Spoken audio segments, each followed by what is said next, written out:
Hello, मैं हूँ मुकेश छाबड़ा और मैं लेकर आ रहा हूँ अपना नया शो तू जस्ट एक्ट कर। एक ऐसा शो है जहाँ बहुत सारे कलाकार जो मुंबई में मुझसे मिलना चाहते हैं और मेरे सामने परफॉर्मेंस करना चाहते हैं, तो मैं ये शो लेकर आया हूँ। अगर आपको भी परफॉर्म करना है तो इस शो के लिए आप आ जाइए, मैं आपका परफॉर्मेंस यहाँ बैठ कर देखूँगा। तो चलिए शुरू करते हैं हमारा अगला एपिसोड तू जस्ट एक्ट कर।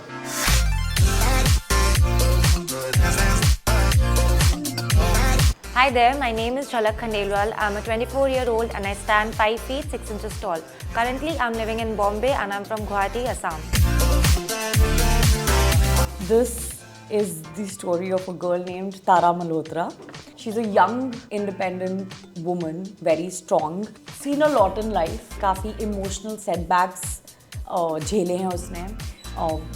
Her life has been nice, but उसके family relationships, friends के साथ, even love interest के साथ, हर जगह कहीं ना कहीं she's dealt with a lot of things and they've been quite problematic. काफ़ी chaotic हो गया है इसका life and now finally she's decided to take a break from everything and she wants to go out away from the world, away from everyone she knows, and so she's decided to do this solo trip and now she's out there all alone trying to understand what's going on. She's trying to avoid all the chaos. तो शायद कहीं एक randomly इसने एक journey शुरू की है self reflection की and she started to see herself from another perspective where she thinks कि शायद मुझे guilt की ज़रूरत नहीं है, शायद it is okay to be myself and it is totally fine to not think about the chaos in my life and maybe just be present. जैसे जैसे आप पढ़ोगे lines आप समझोगे कि शुरुआत में उसको दिख रहा है कि उसकी लाइफ में बहुत स्ट्रगल्स है, she is talking about it and she is also like telling herself कि listen you know what I think it's okay to not be guilty and I think it's totally fine to choose myself now and शायद ज़िंदगी जीना भूल गई थी and सिर्फ जिंदा रहना काफ़ी नहीं है, तो वो उस चीज़ को समझने लग गई है and she is now at a place where she can start thinking of life with a positive take. Do you have any doubts?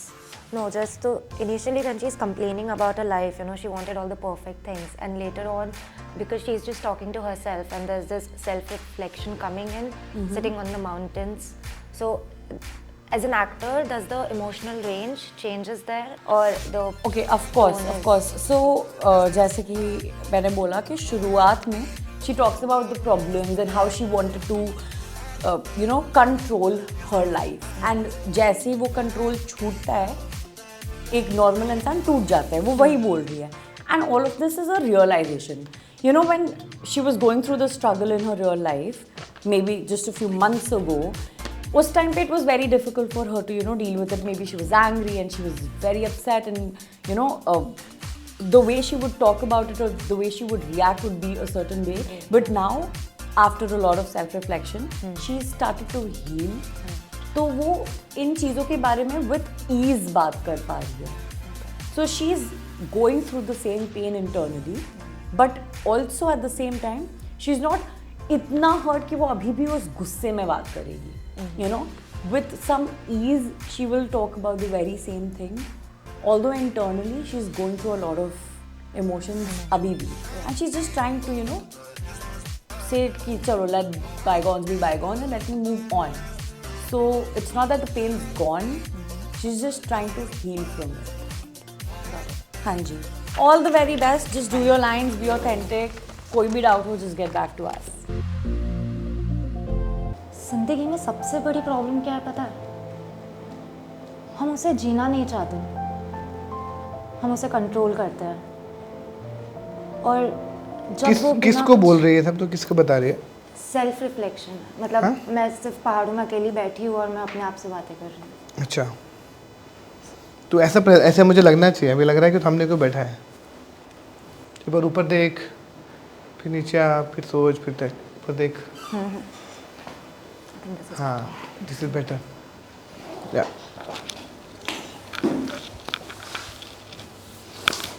Action. जिंदगी में सबसे बड़ी प्रॉब्लम क्या है पता है? कि हम उसे जीना नहीं, कंट्रोल करना चाहते हैं. और वो जब हमसे बिना पूछे थोड़ी सी बदल जाती है, हम टूट जाते हैं। मैं भी टूटी थी। मैं ना लाइफ में हर कुछ परफेक्ट चाहती थी। Perfect love, perfect life, perfect job, सब कुछ परफेक्ट, जस्ट नेवर इनफ। अभी भी लग रहा है कि तू किसी और को बता रही है। एक बार और ट्राई कर। सेल्फ रिफ्लेक्शन होता है ना, अपने आप से बातें उसे कर। क्या है यार? दोबारा ट्राई कर। Yes, correct. मुझे ना लाइफ में हर कुछ परफेक्ट चाहिए था। Perfect love, perfect job, perfect life, सब कुछ जस्ट परफेक्ट। और जब वो सब गिरा ना, तब मुझे समझा कि यार प्रॉब्लम दुनिया नहीं थी। प्रॉब्लम ये थी कि मैंने कभी खुद को काफ़ी नहीं समझा।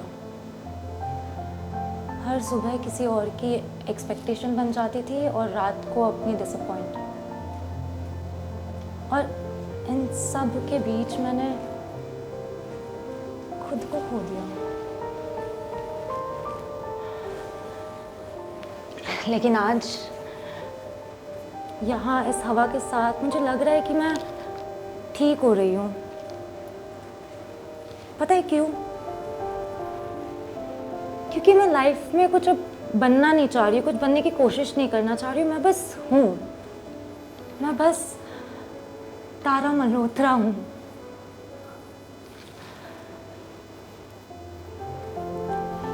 लोग कहते हैं क्लोजर चाहिए होता है, पर मुझे लगता है कभी कभी क्लोजर नहीं यार, कभी कभार डिस्टेंस चाहिए होता है।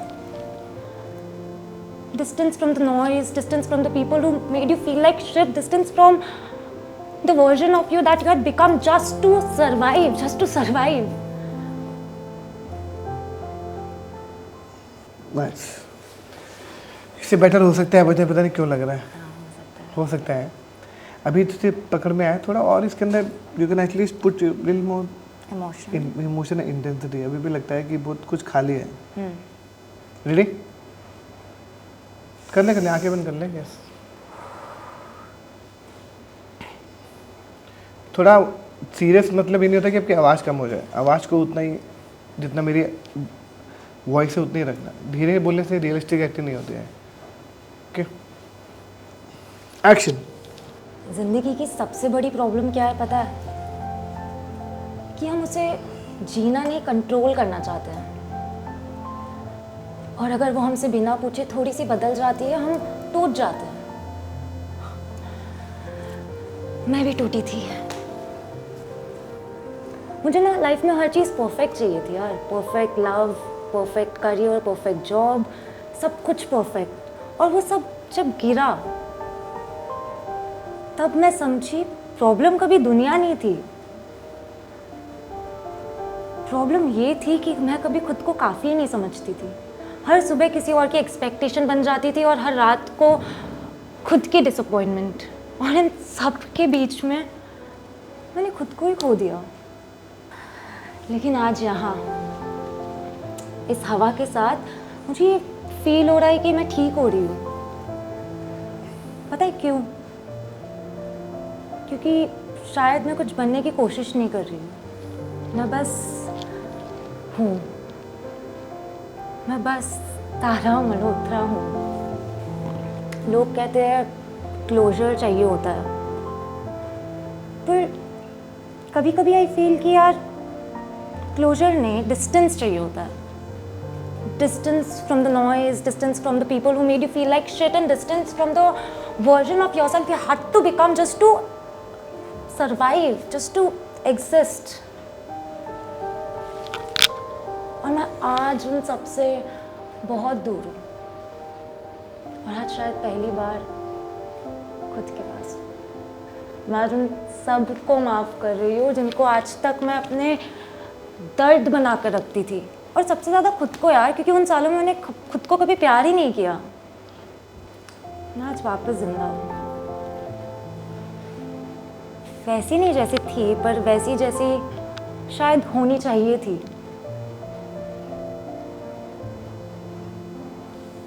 और अगर किसी दिन ज़िंदगी में तुम भी हार जाओ ना, तो बस ये याद रखना कि यार ज़िंदगी कभी रुकती नहीं है। वो बस तुम्हें एक मौका देती है और वक्त देती है कि तुम खुल के वापस जी सको, हंस के वापस जी सको।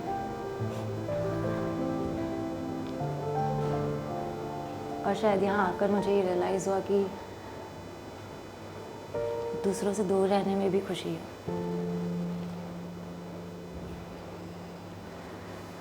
थैंक यू वर्ड रह गया लास्ट में, नाइस, दिस वाज नाइस।